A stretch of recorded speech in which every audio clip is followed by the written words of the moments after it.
Okay, so we're going to start to discuss lag pressure points.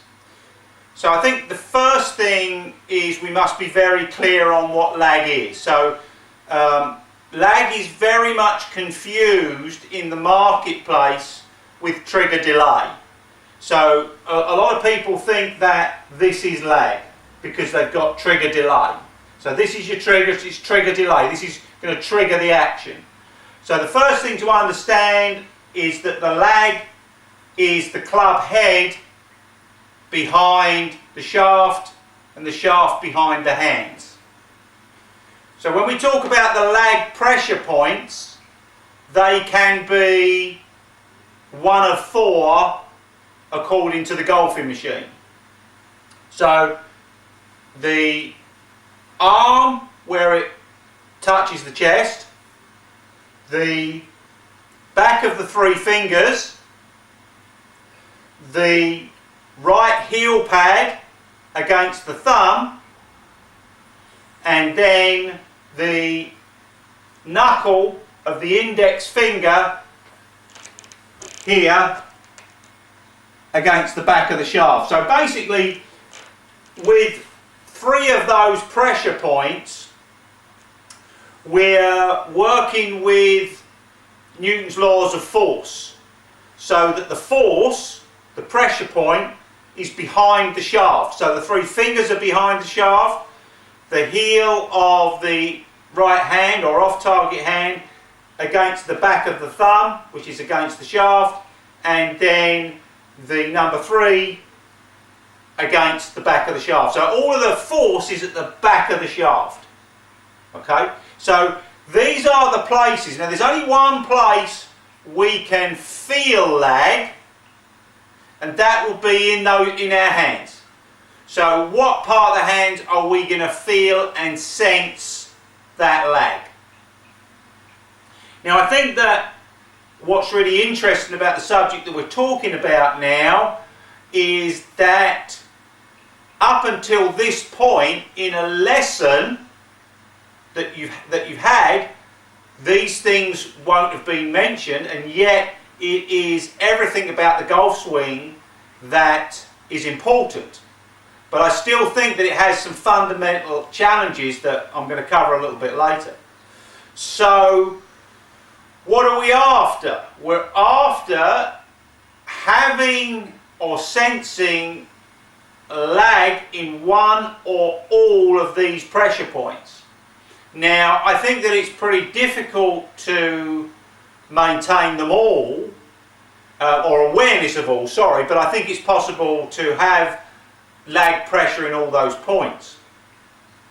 I think that again, just putting a bit more golfing machine in here, is that we've got the 3 imperatives and the 3 essentials. And the 3 imperatives are the flat left wrist, the straight plane line, and the lag pressure point or points. And what's really interesting is if we maintain these lag pressure points, then we will maintain flat left wrist, and we will maintain straight plane line. I think there's a slight difference, and Joe might correct me, I'm not 100% sure in this fact, but I think that with the hitting action, that the lag pressure point is a linear action, and in the swing action it's a rotational point. But I'll ask him about that at another point, because I think that again this is the real crucial stuff about the golfing machine that we need to get right and understand, and it's the crux of everything that's wrong with most people's swings.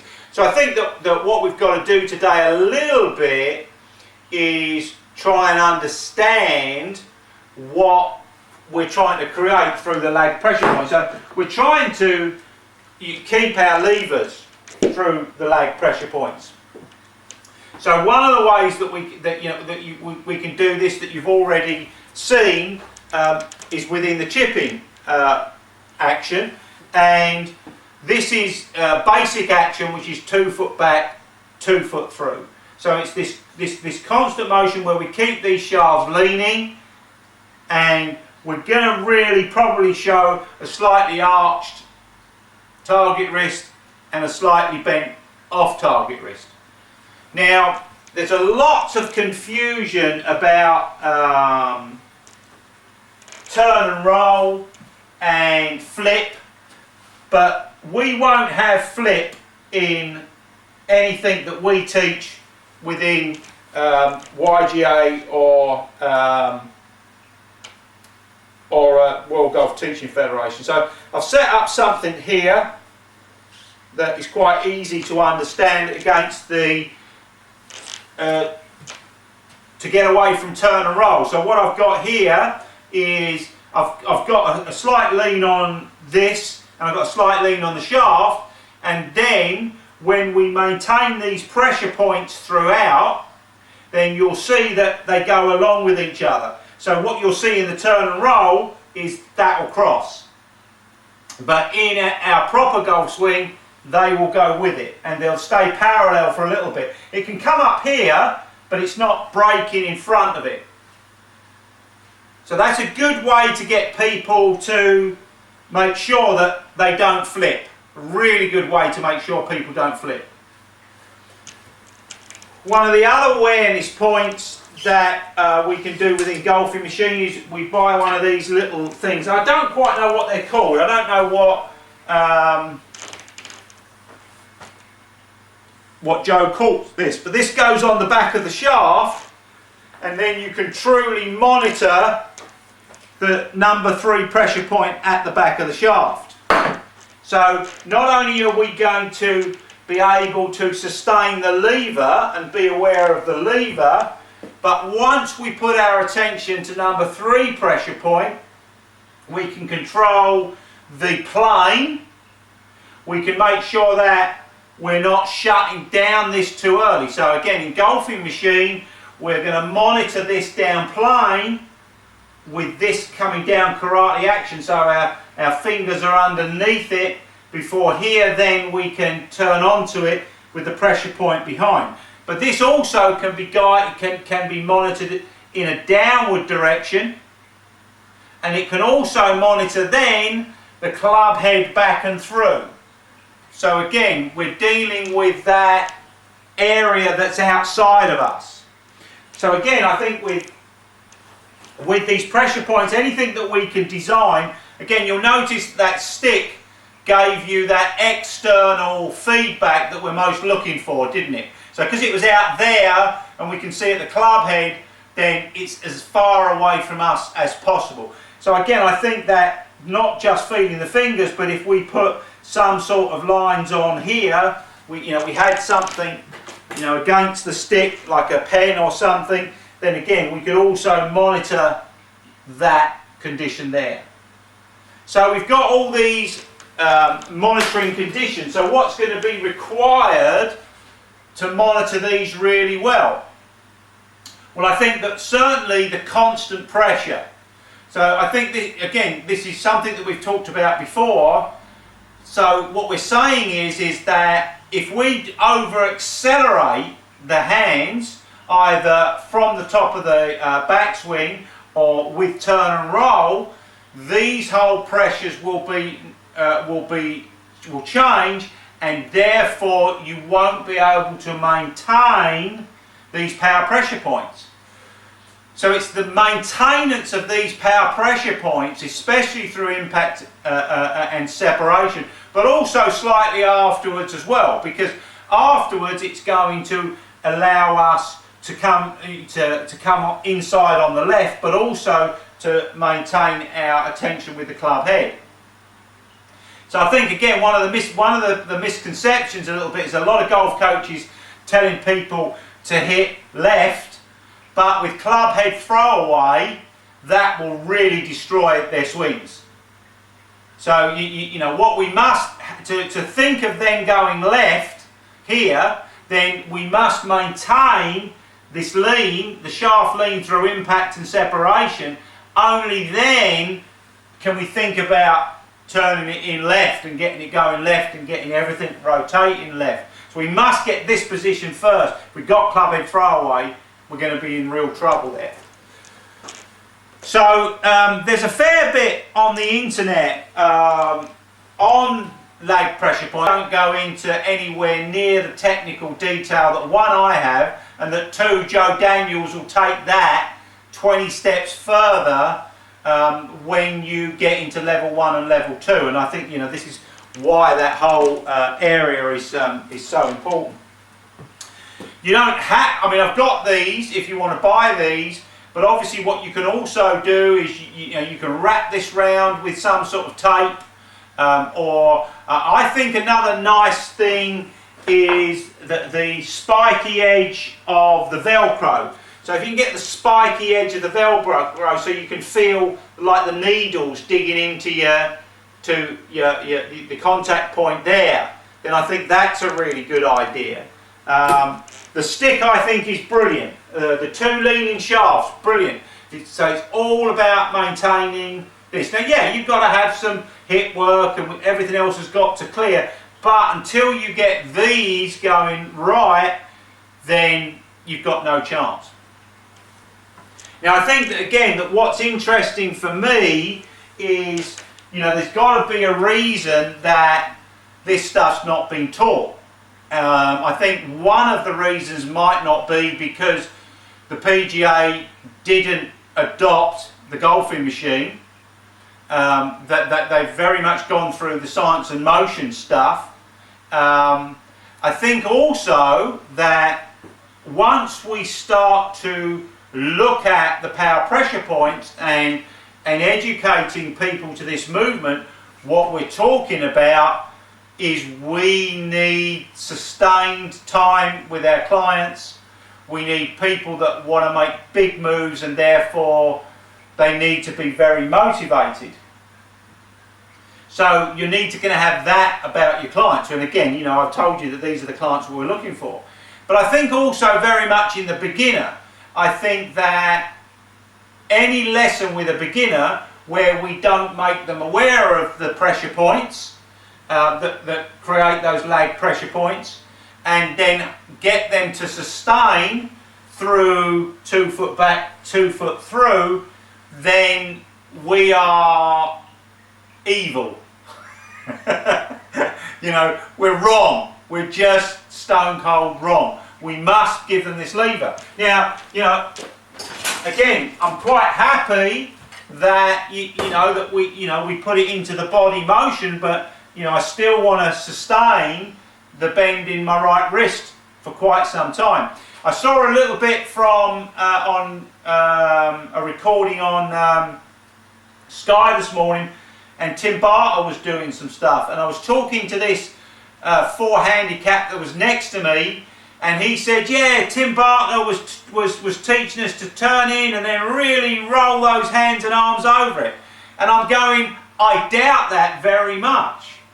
But that's how easy, even someone of Tim Barter's education, skill and knowledge can miscommunicate, and how easy it is for people to misunderstand this process.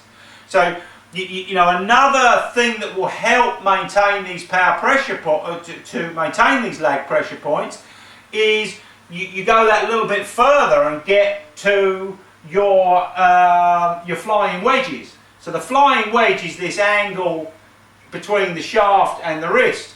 So if you keep these conditions and turn and keep those angles, then I guarantee you'll still have all of those lag pressure points. So I think that the pressure within the hold, what you start off with, you have to hold all the way through, and then you can have turn and roll. You can have turn and roll, but turn and roll won't happen till here. It won't happen till after both arms straight. And then you can have turn and roll. But I've still got flat left wrist in turn and roll.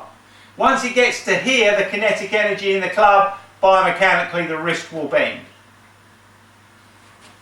So, you know, again, for me, when we're talking about the basics, these are the basics that aren't taught by 99% of coaches, so no wonder people don't get better. And of course, your responsibility from this is to make sure that you go away and practice, watch the video stuff, pick up any drills that might be better than the ones that I've shown you, because there'll always be drills, and start to maintain these conditions, even if it takes your golf backwards a little bit because you have to stop and rethink the whole thing. So I'll open that up for discussion a little bit later on. So I picked course management today, but this particular course management is going to be a little bit more big chunked. So I think that, first of all, course management depends upon your goals.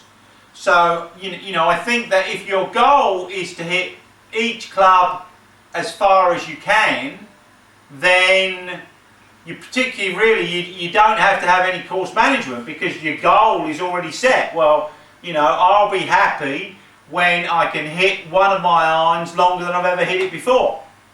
So that will be the goal.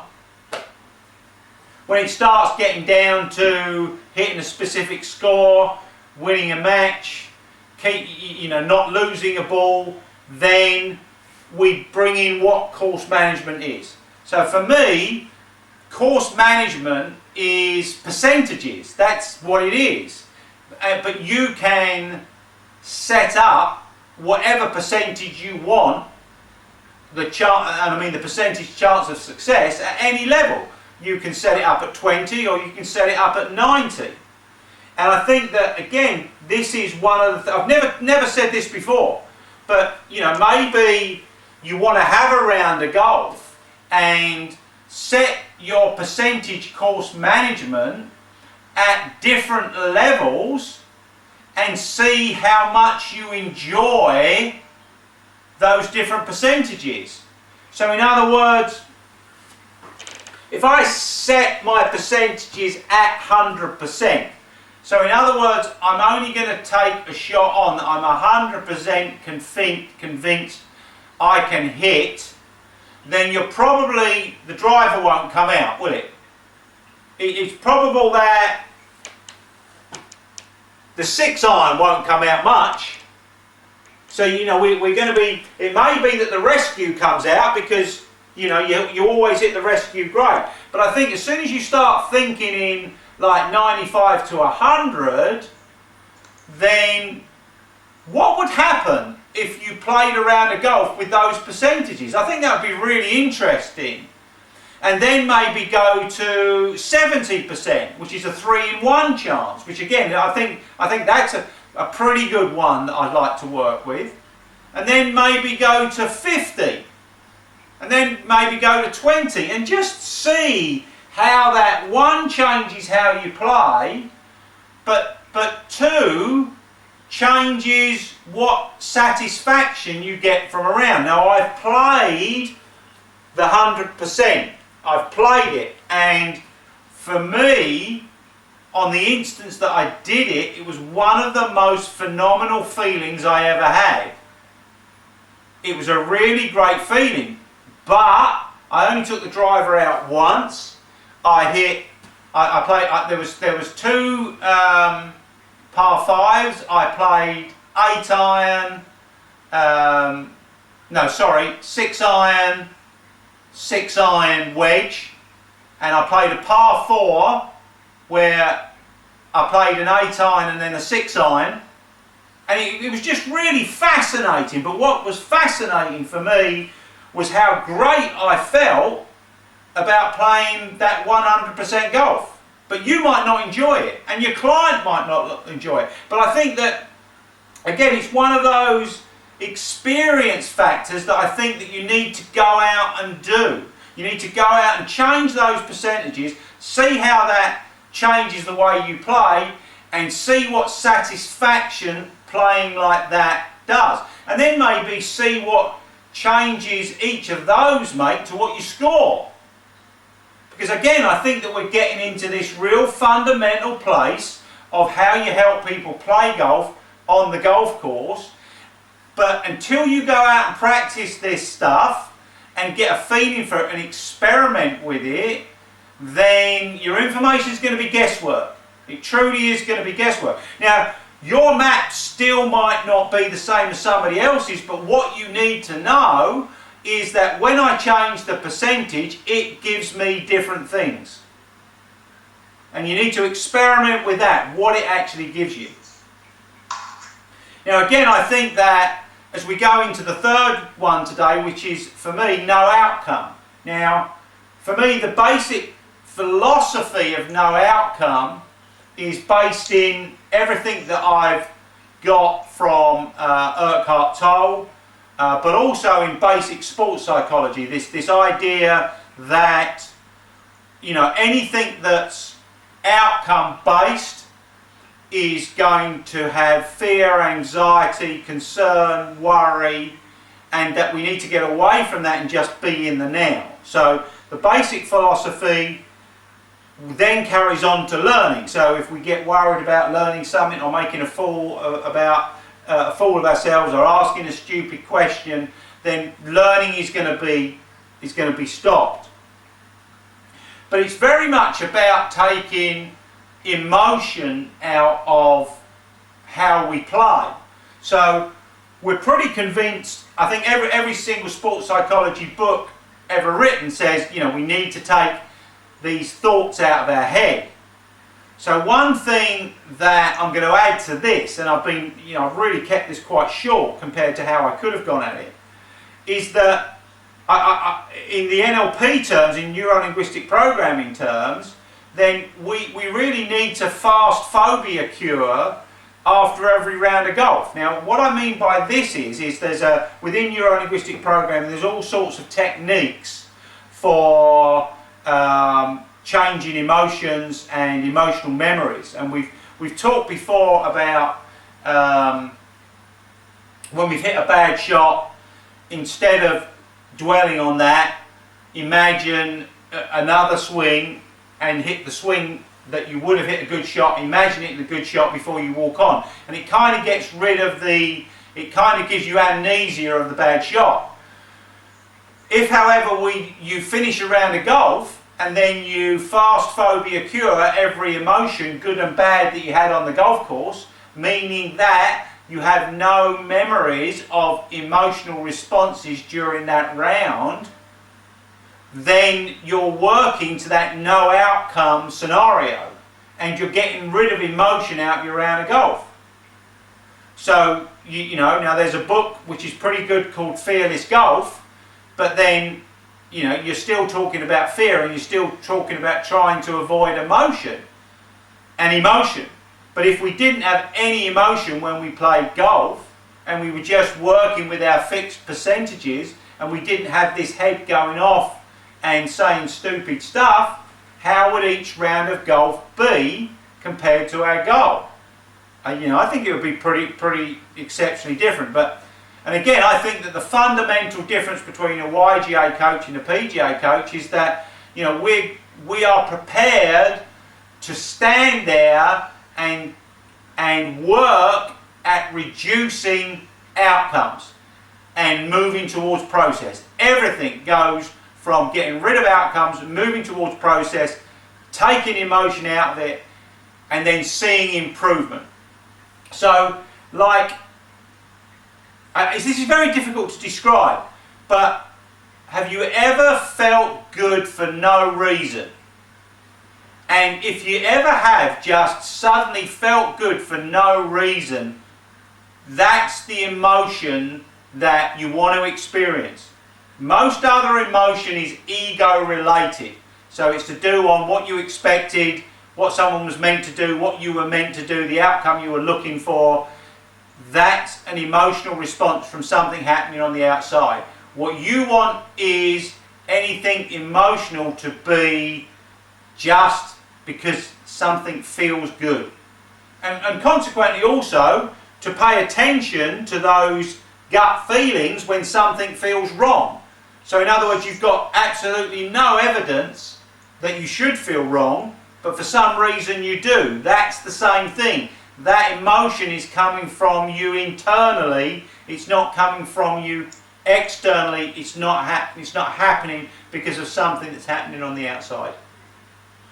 So look, you know, that's pretty heavy stuff. But again, you know, I just want you to think about all of these things. So I'm going to open up the lines now, and I'd be really interested in questions and feedback on any of these subjects. So open up, let's go.